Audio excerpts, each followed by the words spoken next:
Hello and welcome to another Magic the Gathering video. So I'm a bit late to the party on this one, I must admit. This is, I'm going to open 3 packs of Modern Horizons here. These fall into the category of what I believe they're calling innovation products, of which I think Wizards try and release one a year. Designed to be drafted, and it's a complex set. There's a lot of mechanics and abilities in here. I'm not going to attempt to even read off the list. It's pretty long. The set is made up of 254 cards. So there's 5 snow-covered basic lands, 101 commons, 80 uncommons, 53 rares, 15 mythic rares.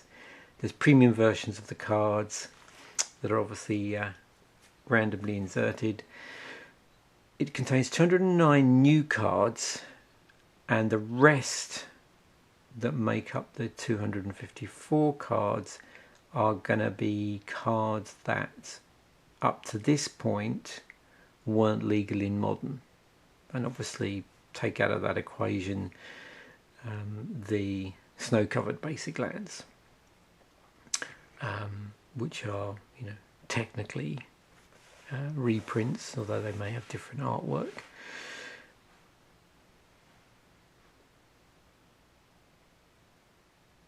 So loads going on. I think probably the last time we saw a set of this complexity would have been around the period of Time Spiral and Plane of Chaos. If you've seen me unbox those, you'll know exactly what I mean. So yeah, definitely not aimed at beginners, this particular set, although you're willing to have a go. It's going to be interesting to see how the different mechanics and abilities from throughout Magic's histories are applied to the new cards, and whether there's slight twists on it. Things like, I'm thinking things like Splice, which I believe has got some additional things that you can splice or splice into. But beyond that, there's no actual totally new mechanic or ability in the set. And I think what I'm going to do now is just open these, because I could spend ages talking about this in particular. I've gone into this fairly cold, so I'm just curious as to what old reprints turn up in here. There's some interesting new stuff. Bears are a thing, I believe. Okay, so let's crack these open, get them on camera.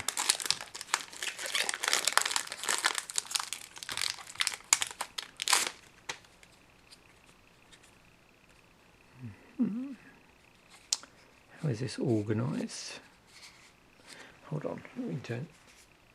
Okay, we'll do it this way.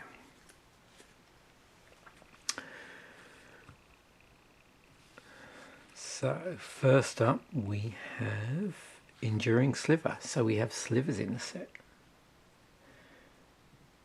This has Outlast on it. So with Outlast, put a 1/1 counter on this secret only Outlast as a sorcery, and the cost of doing that in this card is 2. Other sliver creatures you control have Outlast. Viashino Sand Sprinter. It's got Trample and Haste and Cycling. Scour All Possibilities has Scry and Flashback on it. Headless Spectre, it's got Flying and Hellbent. Twin Silk Spider. It has Reach.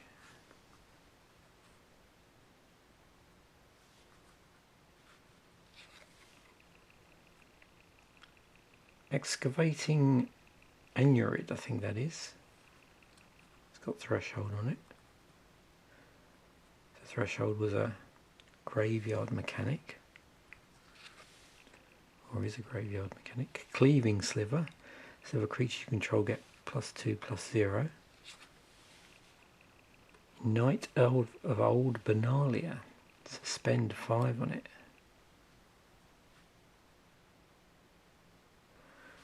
So I'll just do this one because in case no one's that familiar with suspend.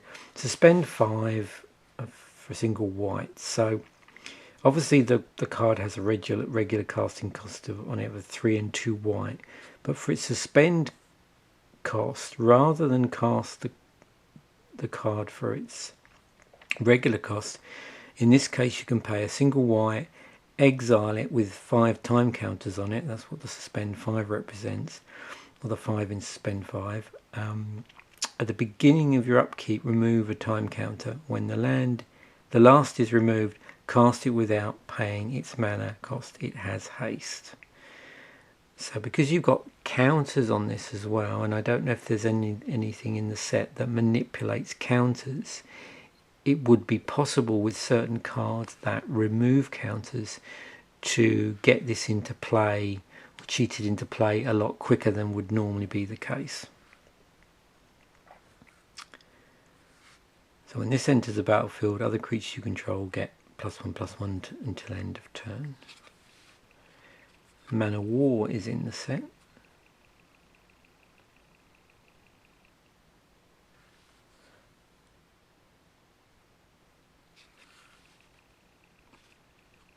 Mind Rake.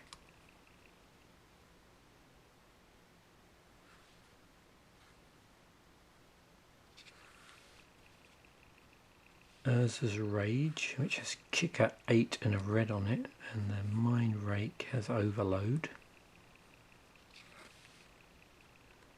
Rebuild.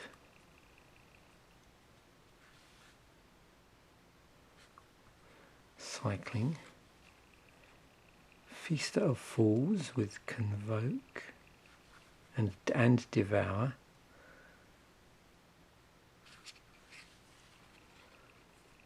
And our rare is Waterlogged Grove.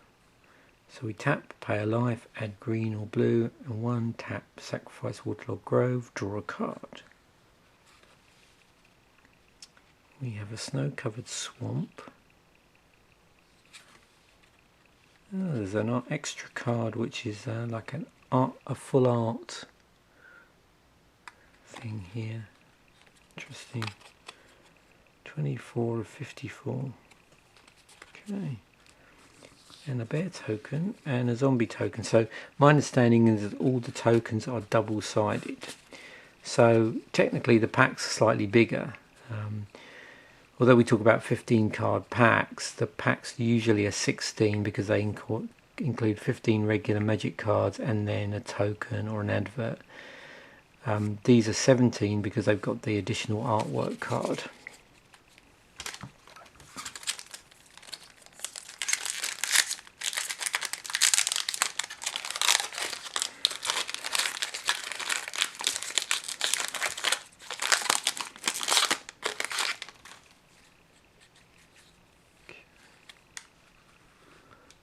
Do the reveal.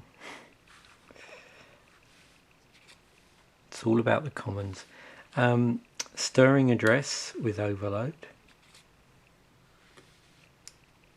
Quakefoot Cyclops has cycling on it. Spell Snuff. So a counter spell for 1 and 2 blue. But it does have Flower on it as well, so if you have 5 or less life, draw a card. So it's got a cantrip on it. Trustworthy Scout. Actually, that's not right. What am I calling it? Cantrip. I'm getting muddled up here. Cantrip stuff that triggers at the start of the next turn. So, sorry, my mistake. It's got card draw there. Trustworthy Scout.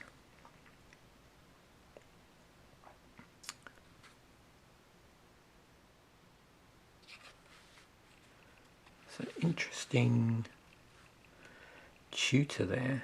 Exile Trustworthy Scout from library. Search your library for a card named Trustworthy Scout. Reveal it, put it into your hand, then shuffle your library. Okay. Unearth.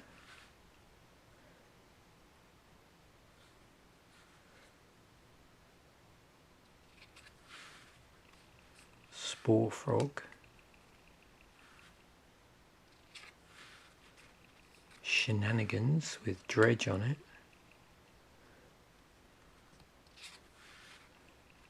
Defile,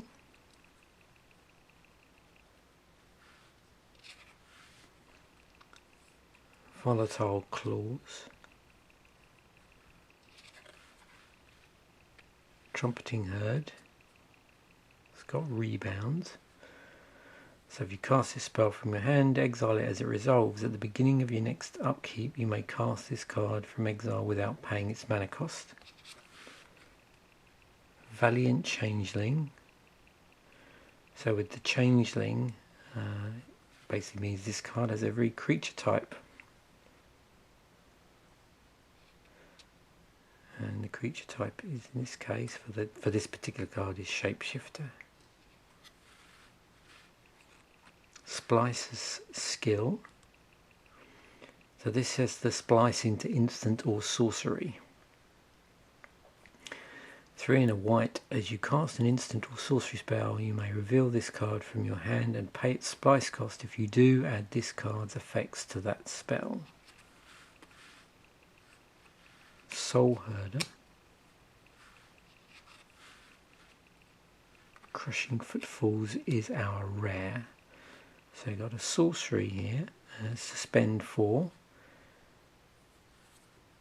and a single green there. So let's just read this because there doesn't seem to be a regular casting cost. Rather than cast this card from your hand, pay green and exile it with 4 time counters on it. At the beginning of your upkeep, remove a time counter. When the last is removed, cast it without paying its mana cost. Create 2/4/4 green rhino creature tokens with trample.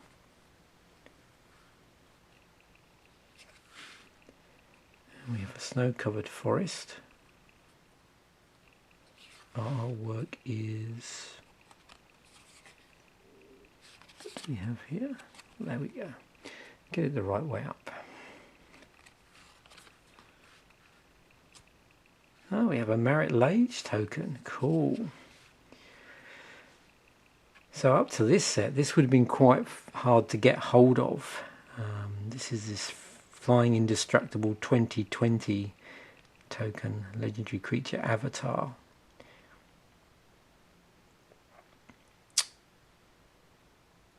It's cool. And a goblin token on the other side.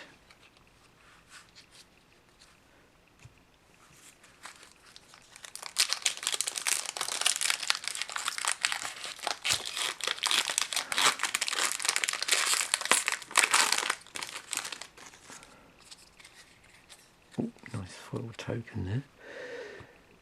Okay. We have Choking Tethers with cycling on it. So you can see we've had a lot of cycling in the ones we've opened so far, or looked at. Reprobation.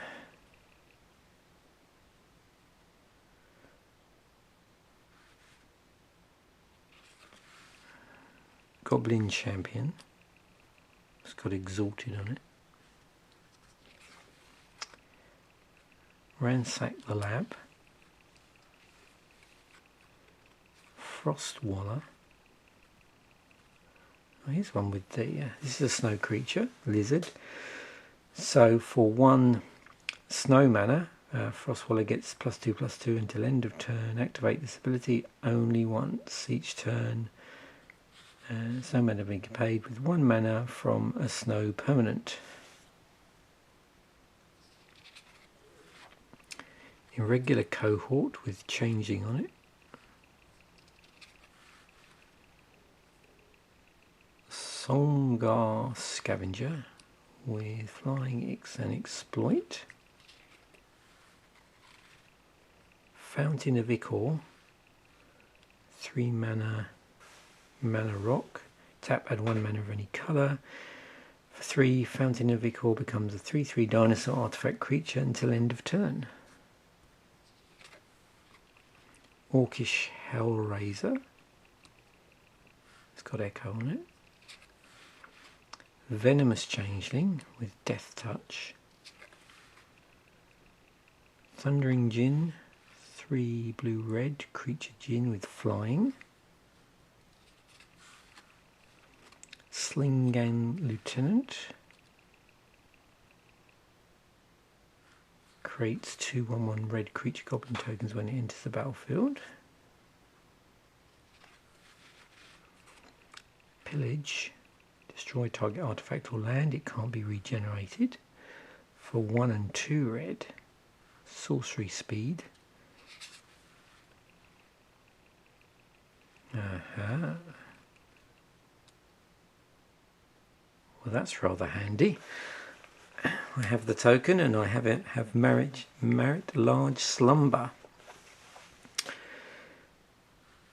So 1 and a blue, legendary snow enchantment. Whenever merit large slumber or another snow permanent enters the battlefield under your control, scry 1. At the beginning of your upkeep, if you control 10 or more snow permanents, sacrifice merit large slumber. If you do, create merit large, a legendary 2020 black avatar creature token with flying and indestructible. So in this set, that's how they're getting that into play. Maybe someone in the bottom can comment. My mind's gone blank. I'm trying to remember, going back in Magic's history, how the original merit land was, or how it was originally, the token was originally created. I seem to remember it was from a land, but anyway, I'm sure someone can enlighten me into that and jog my memory. Snow-covered mountain. See what our artwork is. Interesting. I can never quite tell. That is the right way up. Which way up these are supposed to be, which is funny. And what have we got here? We got advert. So some of these tokens aren't double-sided. Some just have an ad on the back. That's actually a foil angel token. So that was a pretty interesting packs to open, just because one of the reasons, the link between this token and the other one, which was, I don't know what the chances of doing that are. Clearly maybe they I mean, normally what they might attempt to do is make sure the token was in the same pack as the card that you needed it, but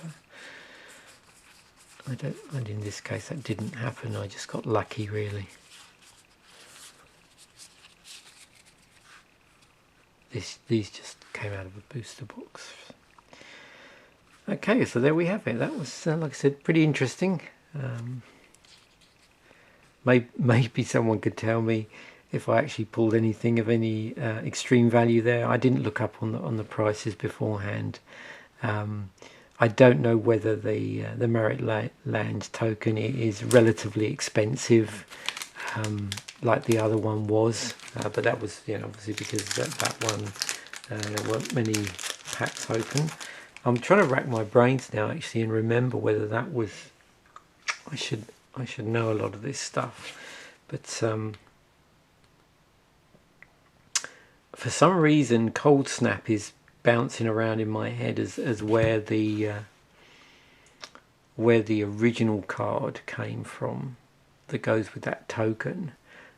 So obviously they wouldn't be reprinting that card, so we have the token, which is a good way of getting the token out there, if it's popular in Modern, and they just want people so they can have the token. I mean, you could use anything for a token in theory, but yeah, it's interesting cards. Anyway, I'll wrap this up now. Thanks for watching. Bye for now.